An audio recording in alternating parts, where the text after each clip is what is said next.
Pois bem, quantos estão prontos para a palavra de Deus nessa noite? Quantos querem sair daqui um pouquinho mais parecidos com o Senhor nessa noite? Amém. Então eu quero dizer para você que você está no lugar certo. Fala para a pessoa do seu lado assim, você está no lugar certo. Queridos, nós temos desbravado, não é? Um domingo após o outro, já passamos de um semestre na carta de Paulo aos Coríntios. Porque nós entendemos que por meio da carta de Paulo aos Coríntios, nós seríamos como igreja colocados à prova diante de tudo aquilo que o Senhor estabeleceu para a sua igreja terrena, a sua igreja aqui na terra, a sua noiva. E não como nós poderíamos achar ou como nós poderíamos acabar inventando, mas quando nós somos confrontados com a palavra de forma crescente, ordenada, dessa maneira, estamos construindo uma coisa após a outra, nós de fato podemos entender da parte de Deus quais são os seus planos para nós, amém? Então, estamos aqui mais uma vez, 1 Coríntios, quero convidar você a abrir, no capítulo 11, nós vamos ler do versículo 2 ao 16. Vamos ficando de pé, encontrando na palavra de Deus. 1 Coríntios, capítulo 11, do versículo 2 ao 16. Quero dizer para vocês que eu comecei a meditar nesse texto terça-feira à tarde, e até aqui foi o texto mais difícil para mim. Eu reli, até no Senhor encontrar discernimento a respeito do texto, para que nós pudéssemos hoje estar aprendendo um pouquinho mais daquilo que a palavra quer falar para nós, amém? Porque é muito fácil nós acharmos o que nós queremos entender da palavra. Mas quando nós buscamos entender o que a palavra quer dizer para a gente, aí, meus irmãos, é um pouco diferente, né? Do que nós irmos aí juntando uns pedaços daqui, outros de lá, e fazermos aquele mosaico maluco, né? Mas quando nós pegamos um bloco e tentamos destrinchar o que ele está querendo dizer para nós, aí o negócio é mais sério. Então, vamos lá, que Deus nos ajude, porque é um texto... Você vai ver do que eu estou falando. Vamos lá, 1 Coríntios 11, do 2 ao 16, diz assim: Eu os elogio por se lembrarem de mim em tudo e por se apegarem às tradições exatamente como eu as transmiti a vocês. Quero, porém, que entendam que o cabeça de todo homem é Cristo, e o cabeça da mulher é o homem, e o cabeça de Cristo é Deus. Todo homem que ora ou profetiza com a cabeça coberta desonra a sua cabeça. E toda mulher que ora ou profetiza com a cabeça descoberta, desonra a sua cabeça, pois é como se a tivesse rapada. Se a mulher não cobre a cabeça, deve também cortar o cabelo. Se porém é vergonhoso para a mulher ter o cabelo cortado ou rapado, ela deve cobrir a cabeça. O homem não deve cobrir a cabeça, visto que ele é imagem e glória de Deus. Mas a mulher é glória do homem, pois o homem não se originou da mulher, mas a mulher do homem. Além disso, o homem não foi criado por causa da mulher, mas a mulher por causa do homem. Por essa razão e por causa dos anjos, a mulher deve ter sobre a cabeça um sinal de autoridade. No Senhor, todavia, a mulher não é independente do homem, nem o homem independente da mulher. Pois assim como a mulher proveio do homem, também o homem nasce da mulher, mas tudo provém de Deus. Julguem entre vocês mesmos. É apropriado a uma mulher orar a Deus com a cabeça descoberta? A própria natureza das coisas não lhes ensina que é uma desonra para o homem ter cabelo comprido? E o que o cabelo comprido é uma glória para a mulher? Pois o cabelo comprido foi lhe dado como manto, mas se alguém quiser fazer polêmica a esse respeito, nós não temos esse costume, nem as igrejas de Deus. Amém? Nos vemos domingo que vem. Vamos orar aqui. Pai amado, Pai querido, a Tua palavra que é lâmpada para os nossos pés, luz para o nosso caminho, que é viva e eficaz e mais cortante do que uma espada de 2 gumes, está à nossa disposição, Senhor. Assim como também o agir do Teu Espírito dentro de cada um de nós que o aceitamos como Senhor e Salvador, e que nos permite viver uma realidade da qual, quando lemos a Tua palavra, somos transformados de glória em glória. Quando lemos da Tua palavra, a mudança no nosso coração e no nosso pensamento é oportuna e é real. Então, que nessa noite seja da mesma forma, que nessa noite nós possamos desfrutar dos Teus banquetes, Senhor. Que nessa noite nós possamos desfrutar do Teu alimento para nós. E que nós não caiamos no descrédito ou na confusão de vivermos segundo os nossos preceitos, mas que a nossa vida, quando dizemos que somos cristãos, seja pautado na verdade que liberta, que é a Tua palavra. Em nome de Jesus, amém. Podem se sentar. Vira para a pessoa do seu lado aí e pergunta para ela, entendeu? Pois é, vamos lá. Precisamos entender algumas coisas enquanto vamos andando, porque é um texto complicado mesmo. Precisamos entender que a palavra de Deus, ela é apta para a admoestação, para o ensino, para a correção, toda ela. Não há um tio sequer, não há uma vírgula sequer na palavra de Deus que não tenha sido da vontade do Senhor, que tenha chego às nossas mãos até aqui. Amém? Cremos nisso? Mas entendemos também que existem momentos, mesmo quando Paulo vai escrever nas suas cartas, que ele, ora, fala a respeito da parte de Deus, ora ele fala a respeito das opiniões dele, ora ele fala a respeito de tradições. Assim como nós encontramos já aqui no versículo 2, que ele vai dizer o seguinte: eu os elogio por se lembrarem de mim em tudo e por se apegarem às tradições, diga tradições. A tradições exatamente como eu as transmiti a vocês. Assim como também, amados, lá no último versículo, no versículo 16, ele vai fechar esse assunto dizendo, mas se alguém quer discutir sobre este assunto, o que eu posso dizer é que nem nós, nem as igrejas de Deus temos outro costume, diga costume, nas reuniões de adoração. Então, Paulo, ele vai falar a respeito de algo da parte de Deus, ancorando o seu paralelo, a sua explicação em uma tradição e costume daquele contexto, daquela região, daquele povo. Paulo, na época em que escreve essa carta, era comum as mulheres usarem o véu, as mulheres casadas usarem o véu para se resguardarem para o seu marido. Então, a mulher casada, ela por respeito, por decência, por um costume, ela usava o véu para que quando ela chegasse diante do seu marido, ela pudesse tirar esse véu e ali então ser contemplada pelo seu marido.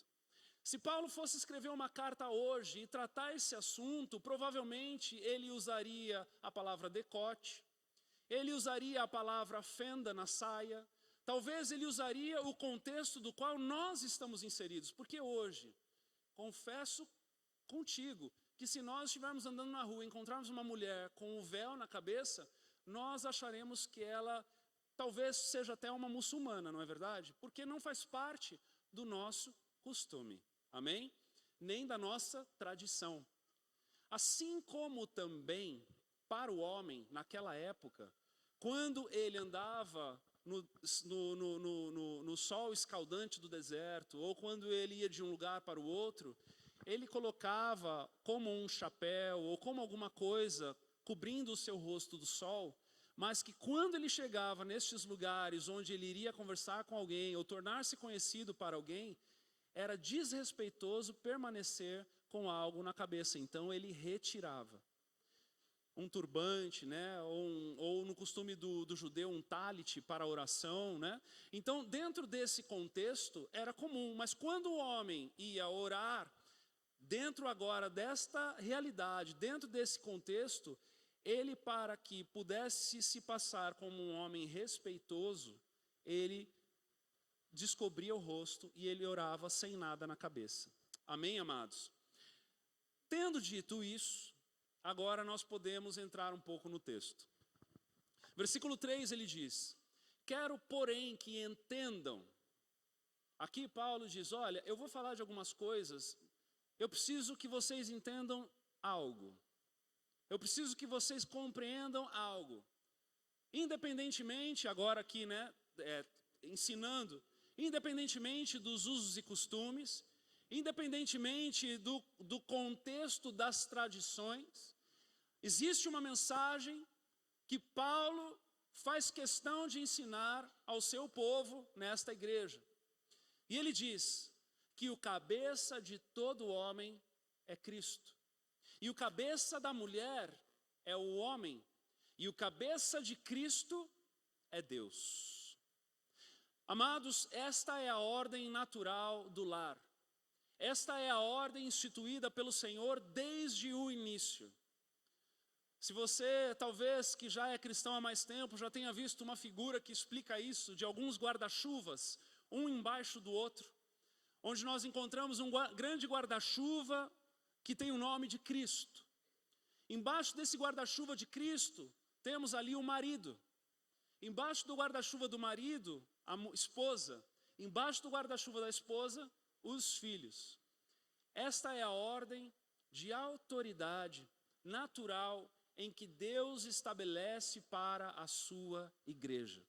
É difícil a gente falar sobre isso hoje em dia, num feminismo aflorado, num ambiente onde a mulher tem pleiteado por direitos iguais. E você que pensa dessa maneira, eu quero te pedir uma gentileza nessa noite. Espera até o fim, tá bom? Nós vamos chegar lá. Mas precisamos compreender que há uma ordem natural das coisas. E é sobre isso que Paulo vai discorrer nesse primeiro momento. Onde ele diz, Cristo é o cabeça da mulher, de todo homem é Cristo, que entendam que o cabeça de todo homem é Cristo. E o cabeça da mulher é o homem. E o cabeça de Cristo é Deus. E aqui ele começa esse paralelo do véu. Todo homem que ora ou profetiza com a cabeça coberta, desonra a sua cabeça. E toda mulher que ora ou profetiza com a cabeça descoberta, desonra a sua cabeça. Ou seja, vocês vão estar se desonrando, vocês vão estar tendo como pessoas desrespeitosas. Se o costume é da mulher orar com o véu para se resguardar dos outros homens para o seu próprio marido, que ela se mantenha dessa maneira. Se o homem precisa tirar o chapéu, tirar o turbante, tirar o talit para orar, então que ele tire, para que ele não seja encontrado como um homem desrespeitoso. Se, porém, é vergonhoso para a mulher ter o cabelo cortado ou raspado, ela deve cobrir a cabeça. Paulo lembra, assim como nos usos e costumes dessa época também, entendia-se que a mulher que raspava o cabelo e que tinha o cabelo curto era uma meretriz, era uma mulher de programa, era uma prostituta. E então, como que uma mulher que se vestia ou buscava se vestir decentemente iria se parecer com uma prostituta? E Paulo está fazendo esses paralelos aqui. Assim como ele continua no versículo 7, o homem não deve cobrir a cabeça, visto que ele é imagem e glória de Deus, mas a mulher é glória do homem, pois o homem não se originou da mulher, mas a mulher do homem. Além disso, o homem não foi criado por causa da mulher, mas a mulher por causa do homem. Num primeiro momento, Paulo está lembrando de Gênesis. Ele está lembrando que Deus cria o homem do pó da terra, sopra no homem um fôlego de vida. O homem então começa a tornando-se um ser vivente, a se relacionar com Deus. Ele é convidado para nomear todos os animais com o Senhor, se relacionar com Deus, e num determinado momento Deus olha e diz, não é bom que o homem esteja só. É isso aí. Tem algum homem para celebrar comigo isso? Amados, não é bom que o homem esteja só. Hoje de manhã eu acordei, essa roupinha estava lá preparada para mim. Não é bom que o homem esteja só, né? Nós devemos entender essa ordem natural que Paulo está lembrando. Então, há uma ordem natural. Deus, antes de criar a mulher, Ele fala a respeito de diretrizes com o homem, Ele traz o homem para um senso de trabalho, Ele traz o homem para um senso de responsabilidade, Ele traz o homem para um lugar de masculinidade, de hombridade, onde ele estava ali desbravando. E depois, então, Ele vai criar a mulher. E quando Deus cria a mulher, Ele não cria do pó da terra, Ele cria da costela de Adão. E é por isso que Paulo está dizendo aqui que o homem tem a imagem de Deus, mas da ordem natural a mulher tem a imagem do homem. Então, esta é a ordem natural. Esta é a forma em que Deus estabeleceu. E nós vamos encontrar na palavra de Deus inúmeros exemplos dos quais Deus trabalha dessa maneira com as famílias. Veja lá, por exemplo, o exemplo de Moisés e Zípora, em Êxodo capítulo 4, versículo 24. Quando Moisés estava viajando com a sua família, ele estava tão concentrado em fazer as coisas de Deus, né, fazer as coisas que o Senhor havia colocado em seu coração, e ele se esquece de algo fundamental dentro da sua própria casa, de circuncidar o seu filho. Ele se esquece. A Bíblia não fala por que é que isso acontece, mas fala que ele não havia feito ainda. E olha a consequência do que acontece com esse homem. Êxodo 4, 24. Durante a viagem para o Egito, no lugar onde Moisés e sua família estavam passando a noite, o Senhor se encontrou com Moisés e procurou matá-lo. Eita ferro. Aí Zípora, sua mulher, pegou uma pedra afiada, cortou o prepúcio do seu filho, fez o papel do marido, aquilo que o marido tinha como responsabilidade, ou um homem sacerdote, cortou o prepúcio do seu filho e com ele tocou o pé de Moisés e disse: você é um marido de sangue para mim. Ela disse isso por causa da circuncisão. E assim o Senhor deixou Moisés viver. Veja que Moisés estava preocupado com tantas coisas, mas ele se esqueceu de olhar para o seu lar. Ele se esqueceu de cumprir com as responsabilidades que só ele poderia dentro do seu lar. E esta é uma manifestação da ordem natural de forma errada. É uma manifestação de uma mulher que toma as rédeas e vai à frente para resolver um problema do qual o marido deveria estar envolvido em resolver. É uma manifestação de que Deus estava prestes a matar Moisés. Veja a intensidade. Porque Moisés havia se esquecido do símbolo da aliança dentro do seu próprio lar. Estava tão preocupado com as coisas de fora que não olhou para dentro. Não se preocupou com os seus filhos, não se preocupou com a sua linhagem, não se preocupou com a sua família. Assim como também vamos encontrar outros exemplos na palavra de Deus, onde a mulher sai desse alinhamento. Exemplo de Davi e Mical. Davi, um grande valente do Senhor, havia conquistado territórios, e num determinado momento ele consegue trazer de volta a arca da aliança, da presença do Senhor para Jerusalém. E neste movimento em que Davi vem com a presença do Senhor para Jerusalém, todo de forma extravagante, dançando, celebrando, comemorando, construindo um ambiente para o seu lar, Mical olha com desprezo para o seu marido.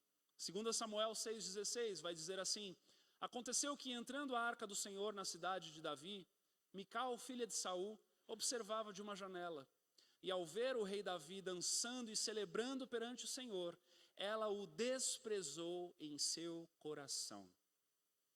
Versículo 21 continua narrando o desdobramento disso, onde vai dizer: mas Davi disse a Mical: foi perante o Senhor que eu dancei, perante aquele que me escolheu em lugar de seu pai ou de qualquer outro da família dele, quando me designou soberano sobre o povo do Senhor, sobre Israel. Perante o Senhor celebrarei, e me rebaixarei ainda mais, e me humilharei aos meus próprios olhos, mas serei honrado por essas escravas que você mencionou.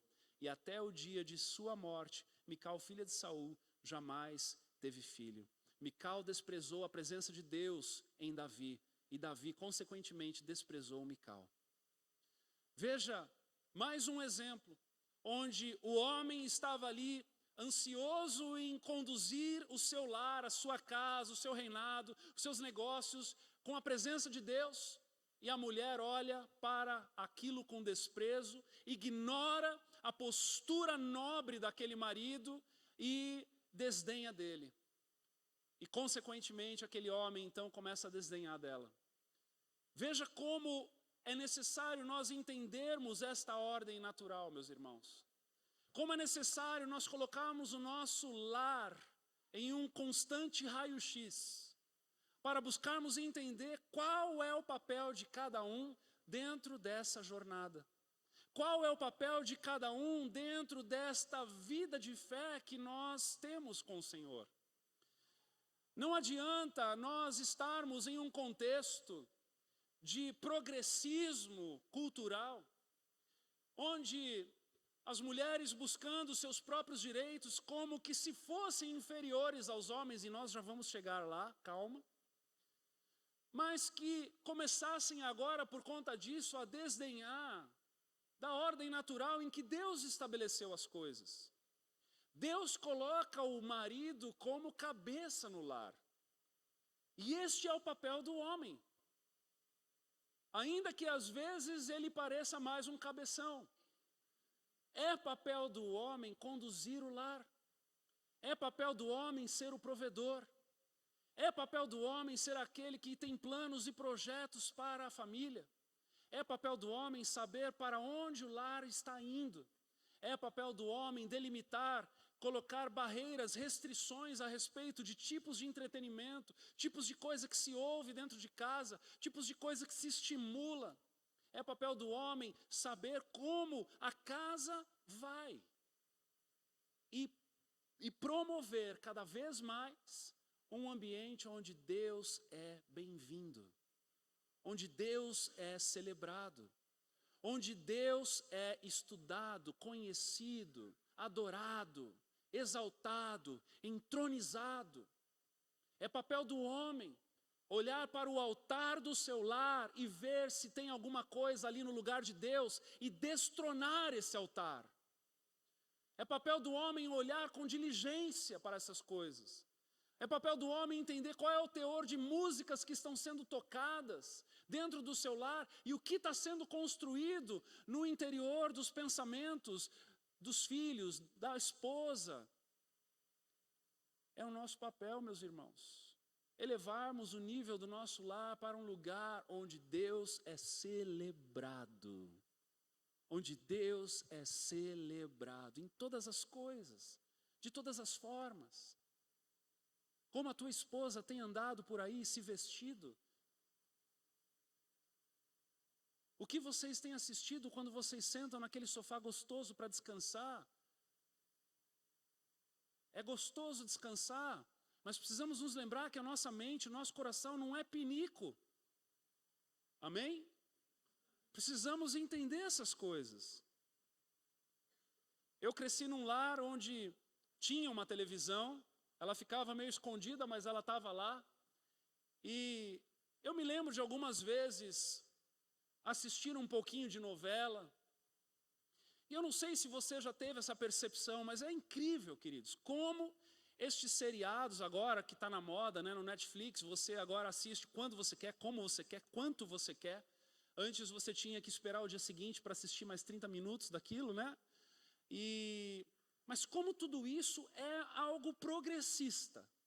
É algo que vai conscientemente desconstruindo os valores morais e éticos do nosso lar. Eu me lembro que quando não se falava a respeito de divórcio, na novela aparecia um divórcio, não é? Aí ficava aquele choque. Oh! Daqui a pouco passava. Aí, daqui a pouco, quando não se falava de uma traição, onde aparecia a cena de uma pessoa traindo a outra e se beijando, de repente na novela aparecia. Aí todo mundo olhava e fazia, oh! Aí daqui a pouco não se fazia mais. Quando depois apareceu, né, um casal homossexual se relacionando, na novela ou nos seriados, todo mundo fazia ó. Mas agora ninguém mais faz ó. E é um progressismo desenfreado, intencional, para desconstruir essas coisas. E homens do meu coração, escutem-me aqui em nome de Jesus. Está nas nossas mãos qual é o teor, qual é o tom da nossa casa. O que é que se passa no nosso lar e o que é que não se passa no nosso lar. Sabe por quê? Porque se há uma linda mensagem por trás dessa ordem, em que Cristo é o cabeça do homem, o homem é o cabeça da mulher, é que quando este homem tem como cabeça Cristo, a mulher é duplamente protegida. Porque ela não é só protegida por Cristo, como também ela tem um Cristo encarnado no seu marido que a protege e promove a ela um lugar de paz e de bênção.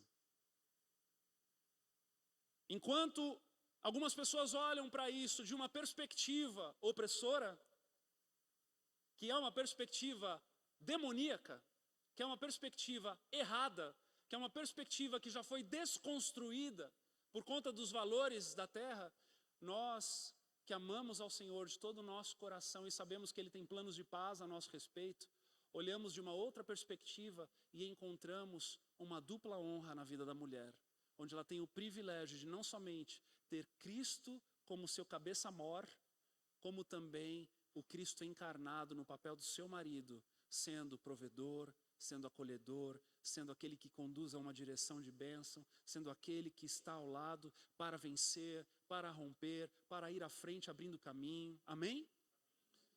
Agora, precisamos entender outra coisa aqui, porque Paulo, ele é muito gracioso e ele é sábio e a manifestação do Espírito Santo na vida dele para escrever essas coisas, porque a palavra de Deus, ela é completa e ela é viva e eficaz. Precisamos entender como ele continua dizendo, olha lá o que está escrito no versículo 11.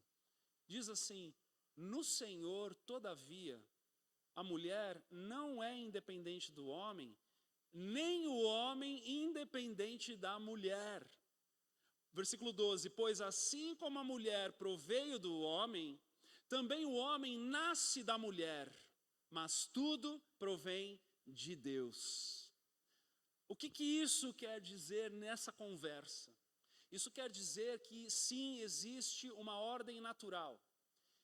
E Paulo lembra que Deus criou o homem primeiro e depois do homem ele cria a mulher. Mas na mesma medida em que ele lembra disso, ele também lembra que o homem e mulher são imagem de Deus e Deus os criou igualmente. Ou seja, a autoridade não é superioridade. A autoridade não significa, não é sinônimo de superioridade. Assim como essa primeira parte do texto atacaria as feministas, essa segunda parte vai atacar os machistas.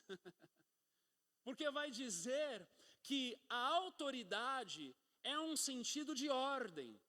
É um sentido onde as coisas são ordenadamente colocadas no seu devido lugar para que elas possam acontecer. Você já esteve em um ambiente onde não se encontrava o dono do lugar, ou aquele que estava liderando aquele contexto em que você estava, e você olhou para aquilo e você viu uma grande bagunça? É o que Paulo está dizendo. A família não é uma grande bagunça.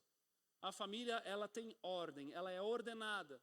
Mas o homem jamais, de maneira nenhuma, é superior à mulher. Porque ambos são criação de Deus. E Deus viu que foi muito bom o que ele fez. Então, precisamos compreender o que o texto também está dizendo. Sabe, é muito lindo olharmos para o contexto todo arqueológico, histórico, cultural desse cenário aqui, queridos. Quando nós vamos estudar e entender, na Grécia, os templos que estavam erguidos eram templos onde somente se dava acesso os homens. Somente o homem poderia ir adorar um Deus estranho. As mulheres só tinham acesso a um único templo quando elas eram contadas como meretriz, como as mulheres que eram elementos para ali, na relação íntima, estarem cultuando a um Deus grego.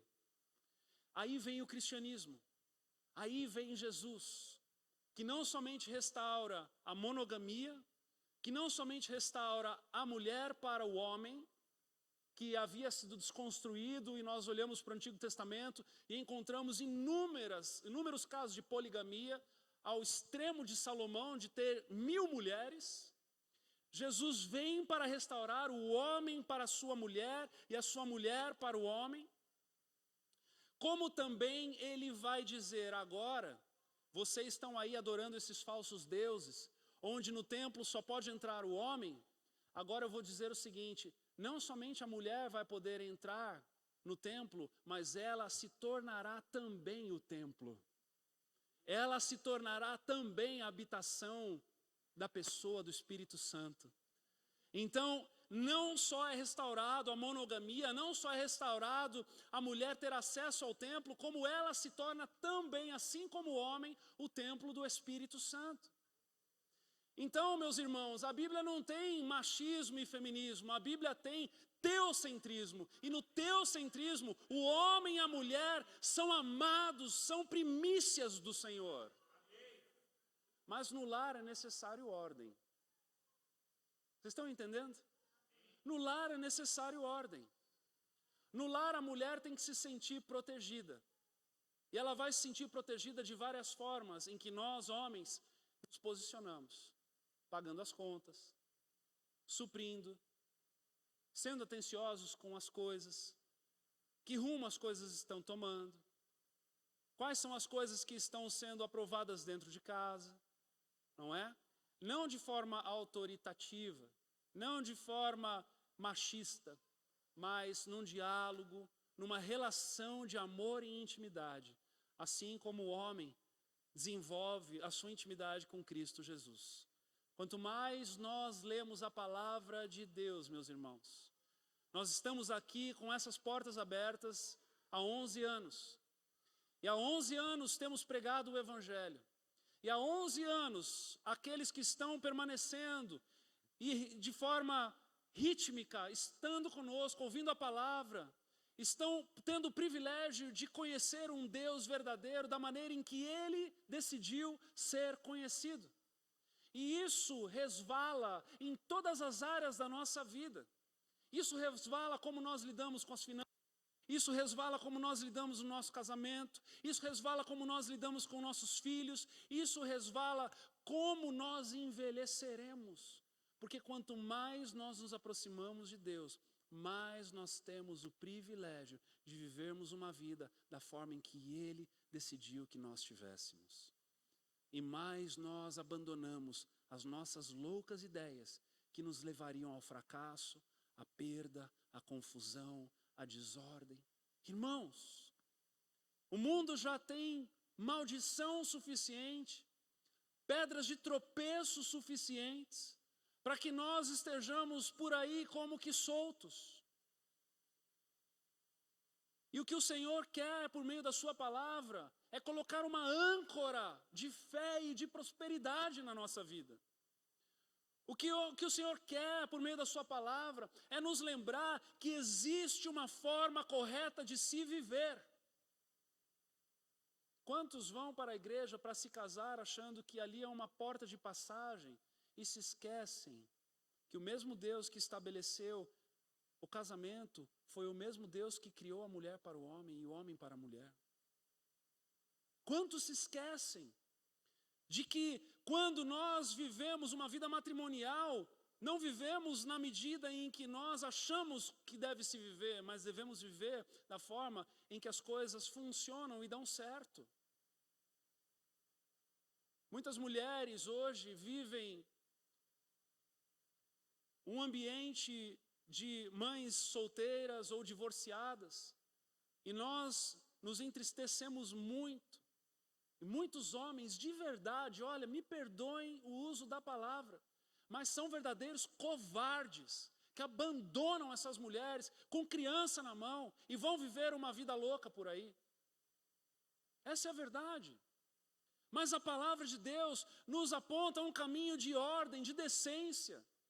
Um caminho onde Cristo é o cabeça do homem. E quando Cristo é o cabeça do homem, Ele coloca as coisas no lugar. E nós não somos levados pela onda de sentimentos, pela onda do que achamos, sentimos ou pensamos, mas somos ancorados nessa fé maravilhosa, que é completa, que é para agora e é para uma eternidade. E o Senhor então quer nos lembrar nessa noite dessas coisas. O Senhor quer nos lembrar de que essa ordem, ela é boa para todos nós, se nós obedecermos.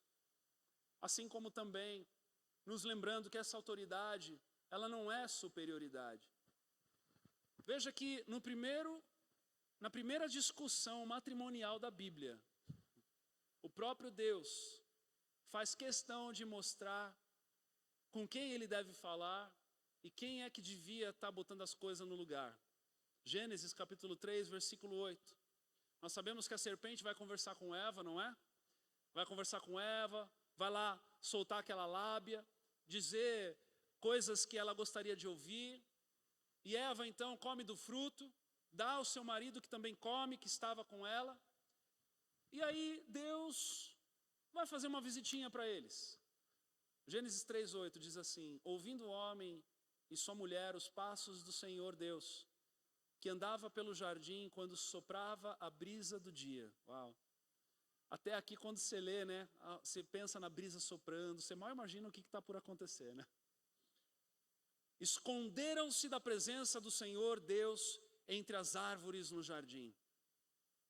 Mas o Senhor Deus chamou o Senhor Deus chamou quem? O homem, perguntando: mas não foi Eva que comeu a maçã? Por que ele chamou o homem? Perguntando: onde está você, homem? E ele respondeu: ouvi teus passos no jardim e fiquei com medo, porque estava nu, e por isso me escondi. Deus perguntou: ué, quem que lhe disse que você estava nu? Você comeu do fruto da árvore, como se ele não soubesse, né? Você comeu do fruto da árvore, da qual lhe proibi comer. O homem bate no peito e diz: sim, eu comi, eu sou o culpado. Eu sou o protetor da minha casa, eu sou o culpado, vem em mim, Deus. Foi a mulher que me deste por companheira, que me deu o fruto da árvore e eu comi, e saiu correndo.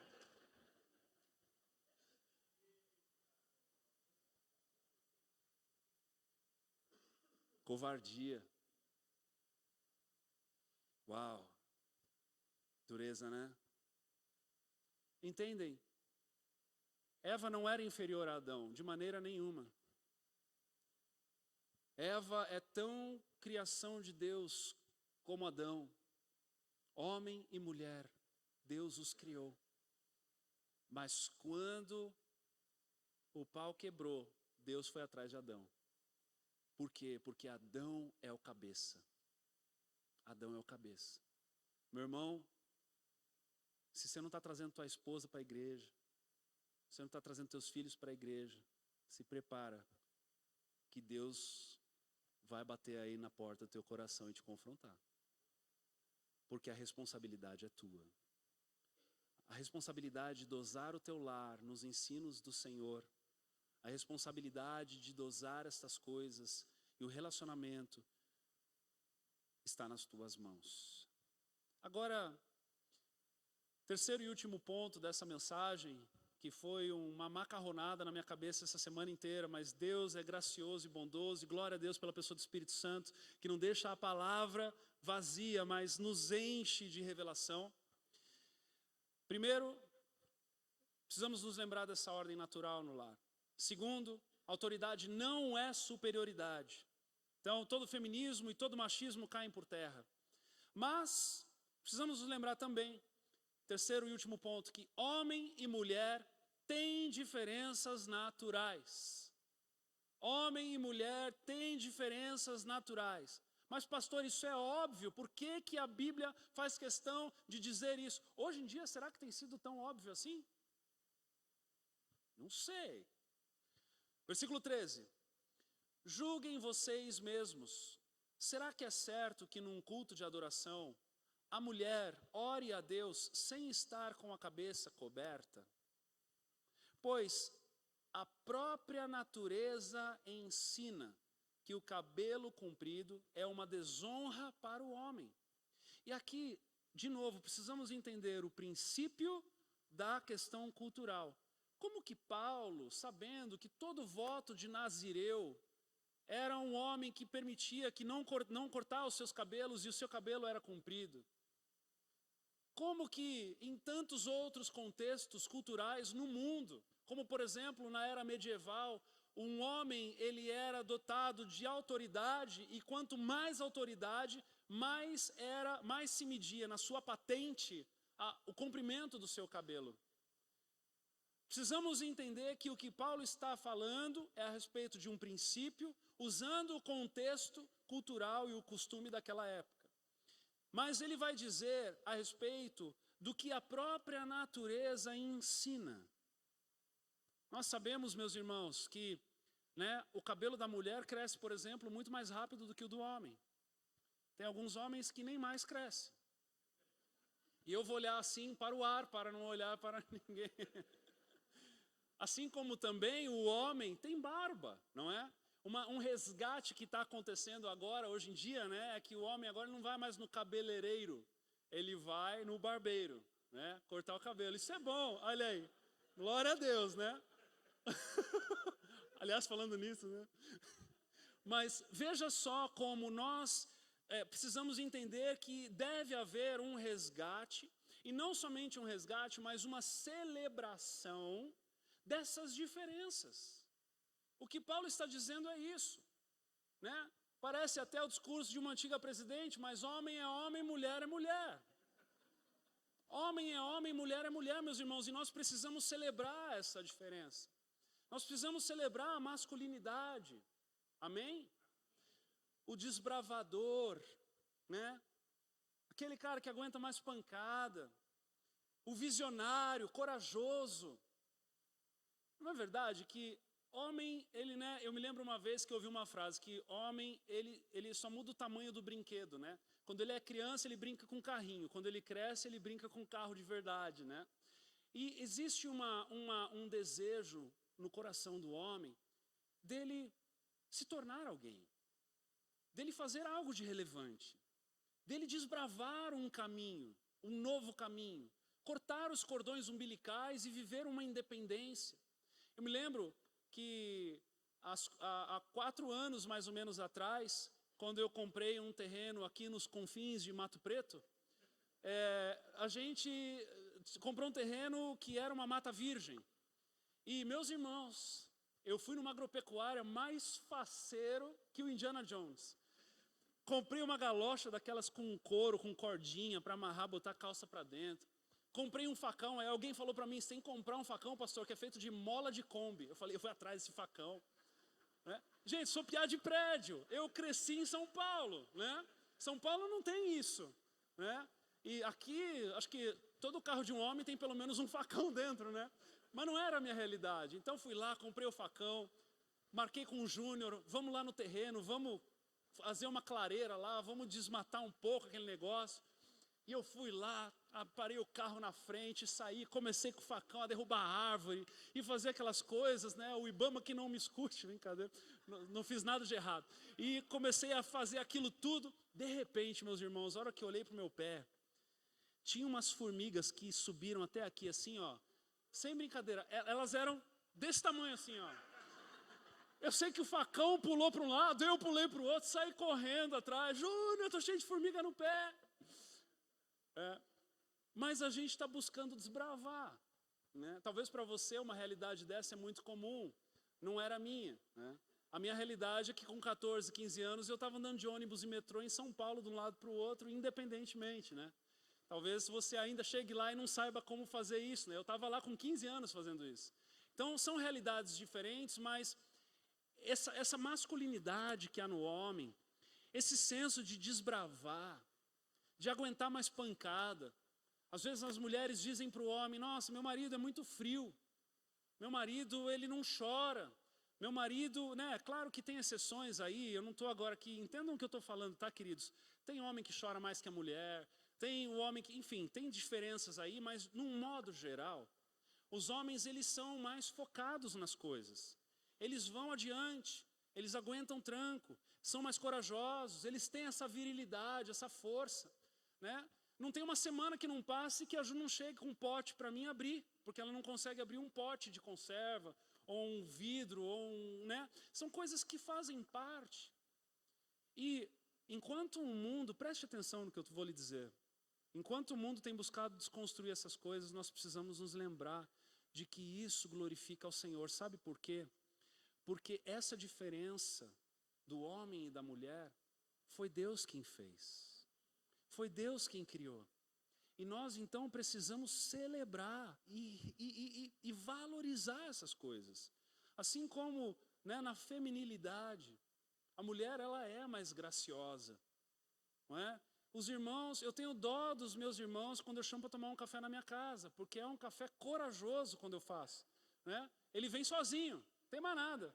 Não vai nem aquela toalhinha bonita, né? Aprendi com o pastor Valdir, com café corajoso, café covarde. Quem que faz o café covarde que vem acompanhado? É a mulher. Ela é mais graciosa, ela põe aquela toalha, ela põe aquele vasinho de flor, né? Ela vai preparar um bolo, ela vai pegar aquela bolacha, colocar ali, né? De repente você olha, era um café, virou um banquete, né? Porque a mulher, ela tem essa graça, ela é delicada, ela geralmente tem mais discernimento relacional do que o homem, né? Eu brinco lá em casa que a Ju tem o sexto sentido, porque às vezes a gente conhece uma pessoa, ela mal viu a pessoa, ela olha para mim e fala, olha, precisamos cuidar, que essa pessoa aí é assim, assim, assim. E todas as vezes que eu disse, ah, amor, imagina, né? Ixi, foi batata. Foi só passar o tempo e ver que realmente, né, ficou evidenciado esse discernimento. Essa sensibilidade, né? Essa graça na lida. Às vezes a gente é um pouco mais explosivo com o filho, né? Eu às vezes tenho pouca paciência com meu filho, mas a Ju às vezes me chama para o lado e fala, olha, veja, você só está dando bronca nele, presta atenção no que ele está dizendo, é verdade. Tal. Então são coisas que a gente precisa celebrar, a gente precisa comemorar essas coisas, sabe? Para que isso não se perca. E talvez você diga assim, poxa, mas eu vim num culto de domingo para ouvir isso. Veio. Sabe por quê? Porque está na Bíblia. E a Bíblia faz questão de nos lembrar disso. E a pergunta que eu tenho para nós hoje, para que você possa continuar discutindo ela no teu em casa, dentro de tudo isso que nós falamos hoje, o que é que disso tudo o mundo tem tentado desconstruir no teu coração? O que é que disso tudo o mundo já tem tentado estabelecer novas regras e novas políticas no sentido de conduta dentro do teu lar, dentro da tua forma de acreditar, de como as coisas estão estabelecidas? Hoje a palavra nos levanta um alerta, um sinal vermelho de pare para refletirmos em como nós temos olhado para essa ordem natural, para essa forma bíblica de vivermos a nossa vida e para esta celebração que nós devemos ter e viver nas diferenças do homem e da mulher. É uma profunda reflexão, meus irmãos. E mais do que nunca, importantíssima, importantíssima para cada um de nós. Talvez você esteja aqui dizendo, pastor, mas eu sou solteiro, eu sou solteira. Meus irmãos, se você entendesse a preciosidade que é saber disso antes de escolher alguém para se casar, né? Não ria tão alto, porque você vai evidenciar teu cônjuge. né? Mas são coisas assim, né? E que o Senhor vai nos ensinando. E na mesma medida que talvez você esteja aqui, preste atenção também no que eu vou lhe dizer. Dizendo, é verdade, pastor. Meu casamento está tudo virado, está tudo trocado. Permaneça no Senhor. Apresente cada uma dessas coisas diante do Senhor. Converse com seu cônjuge e busque cada vez mais um crescimento e um resgate de papéis para que cada dia o teu casamento resplandeça ainda mais a glória de Deus. Amém? Eu quero convidar você a ficar de pé, o pessoal do louvor, para subir aqui. Quero fazer uma oração com você, mediante tudo isso que foi falado. Sabe, amados, o lindo do agir de Deus nas nossas vidas é que a palavra, ela traz para nós um prumo. Ela traz para nós uma medida de precisão com respeito àquilo que Deus deseja de nós. Na outra ponta, nós temos o Espírito Santo, que habita dentro de cada um de nós e está constantemente nos lembrando, nos convencendo do pecado, da justiça e do juízo, e nos empoderando com o seu dunamis para sermos constantemente transformados. Então, uma palavra como essa não é uma palavra para que nós estejamos constrangidos, no sentido de olhar para o nosso casamento e dizer, puxa vida, pastor, eu fico constrangido, eu fico mexido porque tem tanta coisa errada. Mas na verdade é uma esperança que nasce hoje aqui. É uma esperança que nasce porque se a palavra nos aponta uma direção, e Jesus dizendo aos seus discípulos, é necessário que eu vá, para que eu possa enviar a vocês o Espírito Santo, o Consolador, é justamente para que ao lermos e nos depararmos com estas verdades, o agir do Senhor comece uma revolução dentro de cada um de nós. E é para isso, e por isso que eu quero orar por você nessa noite. Para que o agir do Espírito Santo dentro de cada um de nós seja tão verdadeiro, tão eficaz, tão poderoso, que sejamos transformados por essa palavra que nos liberta. Que nessa semana você possa exercitar os papéis da forma certa, olhar através de um prisma correto, lentes celestiais para a tua casa e permitir o agir de Deus no teu lar. Você quer essa oração?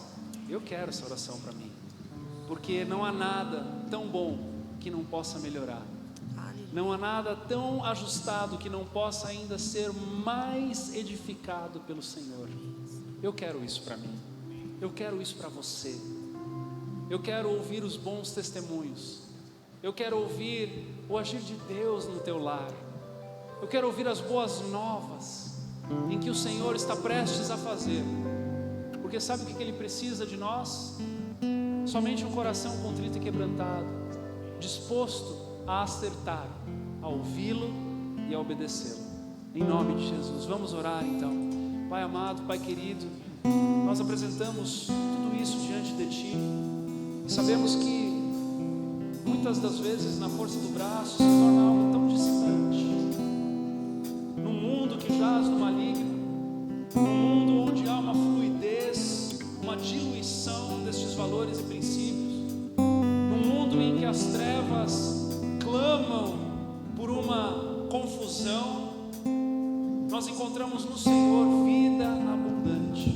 Nós encontramos no Senhor os teus preceitos e valores, de forma tal que não é somente solto como um ensinamento numa escola, mas é algo que vem cheio de poder para nos transformar, para nos levar de um lugar de glória para outro lugar de glória.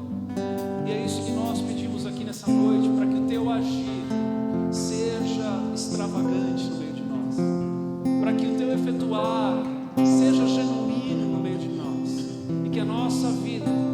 possa então resplandecer a Tua glória de forma tal que nos tornemos colecionadores do Teu agir na nossa vida, colecionadores das transformações do nosso lar, colecionadores das Tuas bênçãos na nossa casa. Nós oramos, bendizemos o Teu nome, em nome de Jesus. Amém. Pode se sentar por um instante. Glória a Deus, por esse Deus que transforma realidades, por um Deus que não existe impossível, não existe estatística, não existe um destino enfadado a um fracasso. E é impossível ouvir essa palavra e não lembrar da nossa própria história. É impossível, porque eu e o G, a gente tinha absolutamente tudo natural para dar errado. Tudo. Eu sou filha de mãe solteira, em São Paulo, uma cidade louca. Nós morávamos literalmente na Avenida Paulista. E eu comecei a trabalhar aos 13 anos e, para vocês terem uma ideia, a vida me desafiou tanto dentro de uma independência que a primeira vez que eu andei de avião eu tinha 6 anos.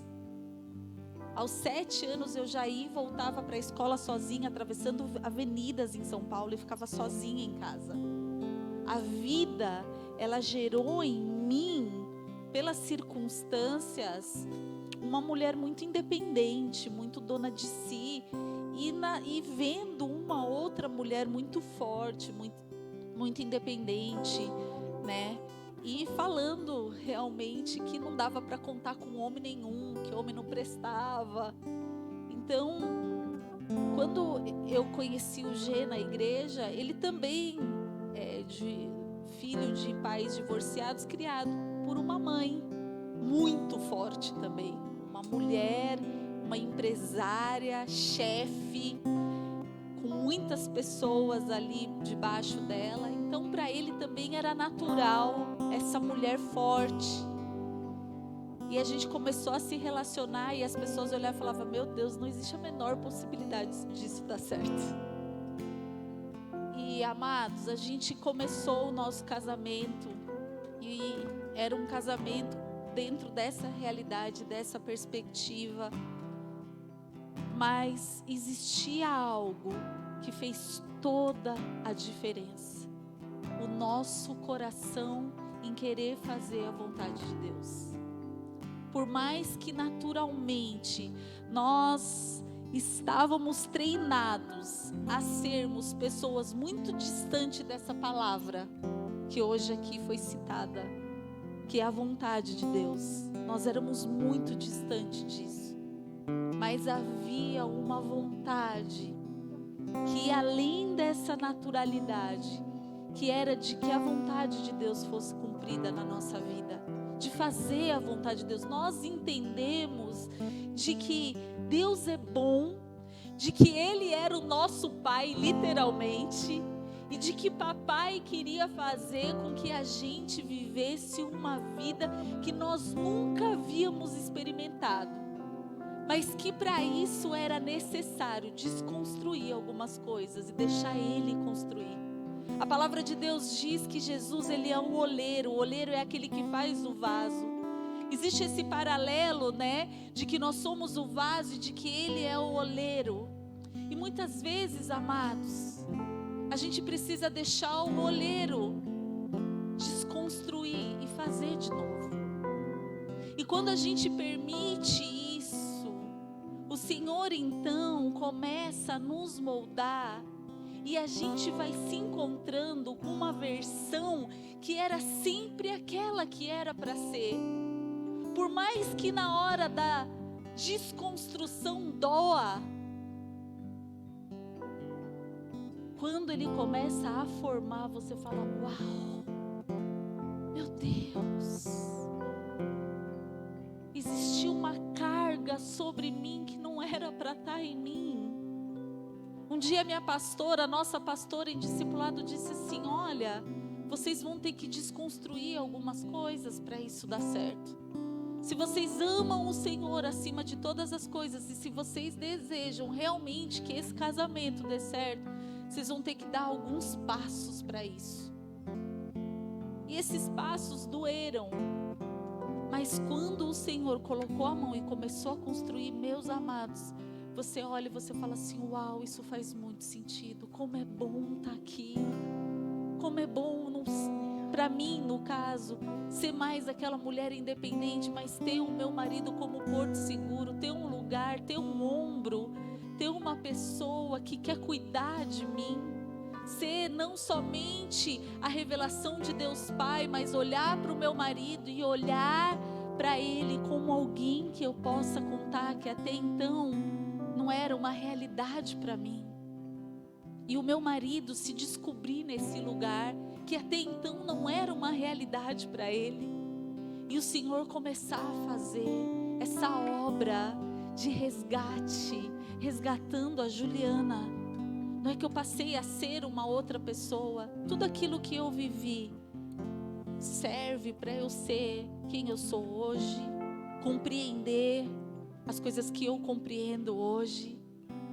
Para Ele também da mesma forma. Mas quando a gente se sujeita às mãos do oleiro, Ele vai formando um vaso tão lindo. E é sobre isso que eu estou aqui agora para falar.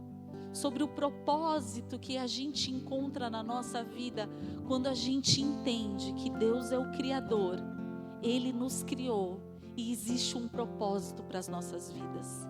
E quando a gente se coloca diante desse Criador que nos fez e a gente permite que Ele faça de nós aquilo que Ele deseja, a gente se encontra com a nossa melhor versão.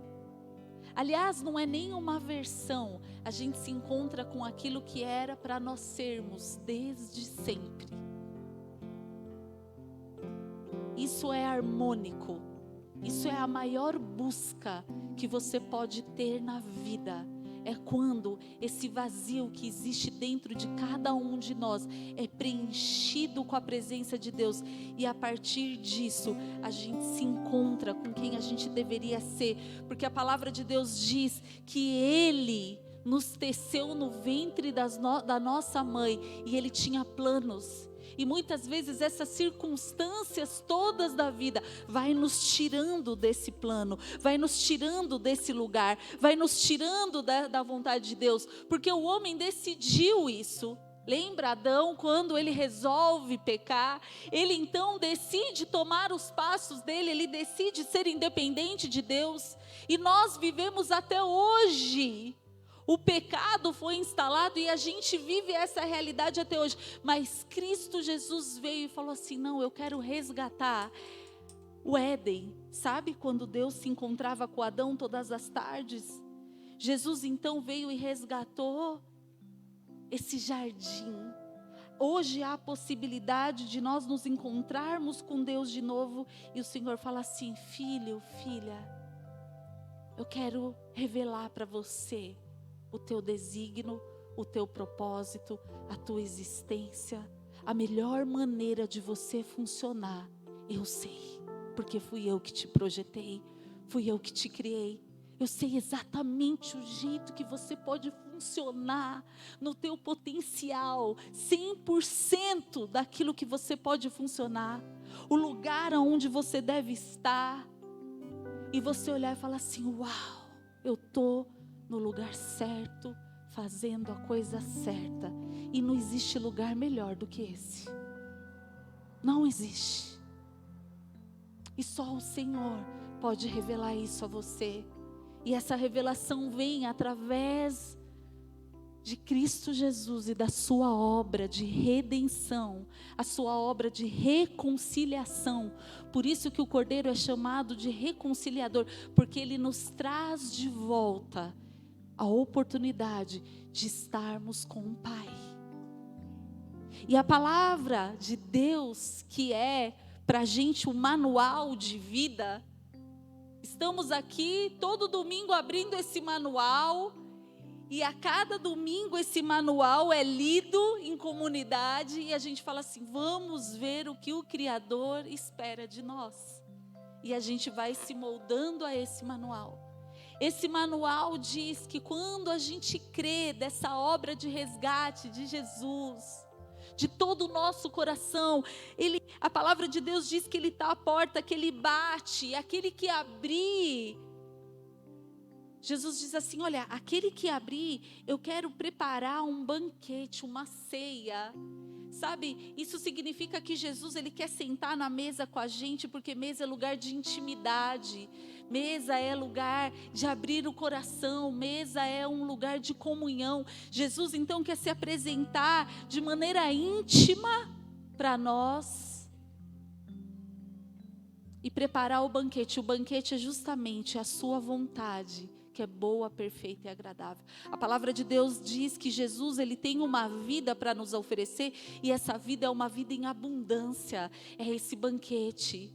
A palavra de Deus diz que Jesus é aquele que levou sobre si toda dor, toda enfermidade. A palavra diz que Jesus, Ele fala, vinde a mim vós que estáis cansados e sobrecarregados, que eu vos aliviarei. É esse banquete que Ele fala assim, olha, eu sei que está difícil.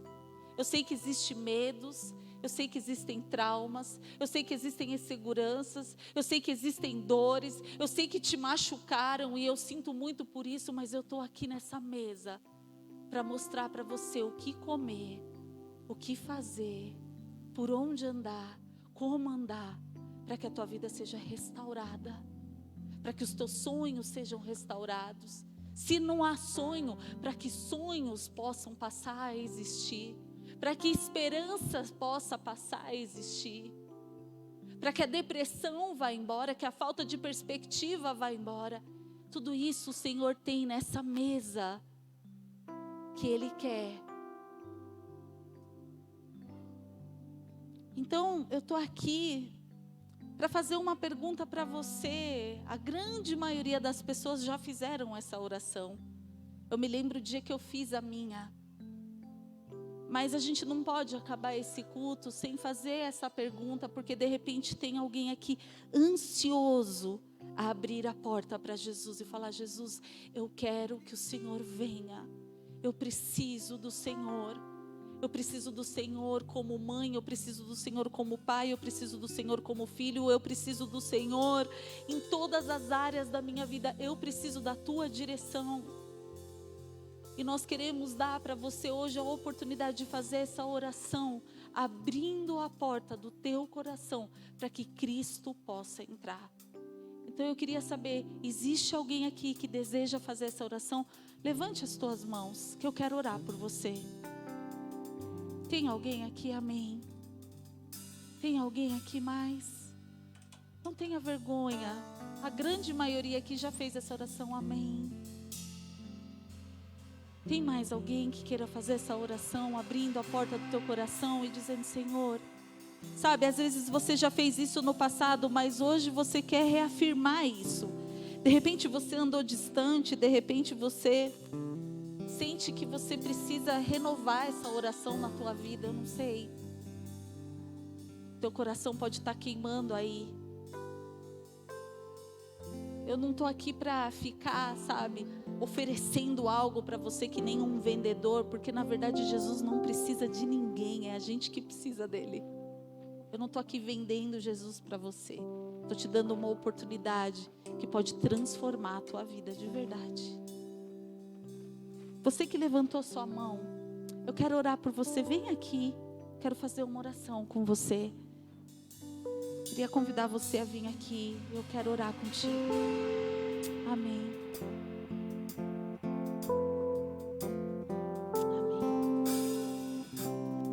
Tem mais alguém? Glória a Deus. Vira aqui para mim, vocês. Virem aqui para mim. Repitam assim comigo essa oração. Diga assim, fecha os teus olhos, coloca a mão no teu coração. E diga assim, Senhor Jesus, nessa noite eu abro a porta do meu coração e eu te convido a entrar e a fazer parte da minha vida. Lava os meus pecados, restaura a minha comunhão com o Senhor. Eu te peço, seja comigo, abra os meus ouvidos para que eu possa ouvir a tua voz. Eu confesso o teu senhorio na minha vida, crendo de todo o meu coração que o Senhor ressuscitou ao terceiro dia. Se apresenta a mim como meu Salvador. Me ensina, me ajuda a viver a tua palavra na minha vida, em nome de Jesus. Eu quero orar por vocês. Senhor, o Senhor conhece a vida, Senhor, das minhas irmãs aqui. O Senhor conhece as dificuldades, os desafios. O Senhor conhece elas melhor do que elas mesmas. E nós te pedimos como igreja que o Senhor esteja, Pai, abençoando-as, se revelando a elas, cuidando delas. Coloque, Senhor, pessoas em volta delas, ao redor delas, que possam ajudá-las nesse processo, te descobrindo, Senhor, te desvendando, Senhor. Esse novo tempo de comunhão contigo, porque isso aqui não é somente uma oração, mas é o começo de uma nova caminhada. Uma caminhada nesse caminho que a tua palavra diz que Jesus é o caminho, a verdade e a vida, que ninguém chega ao Pai se não for através do Senhor. Então que esse caminho que se chega ao Pai é um caminho novo, e que a tua palavra a partir de então possa ser luz para esse caminho, lâmpada para esse caminho, Senhor. Revela o teu amor, Pai, revela o teu cuidado, revela, Senhor, que o Senhor é um Deus de perto, o Senhor não é um Deus de longe, o Senhor é um Deus que se importa, o Senhor é um Deus que cuida, o Senhor é um Deus que ama. Revela o seu amor, Pai, às tuas filhas, para as tuas filhas, em nome de Jesus. Amém e amém. Glória a Deus.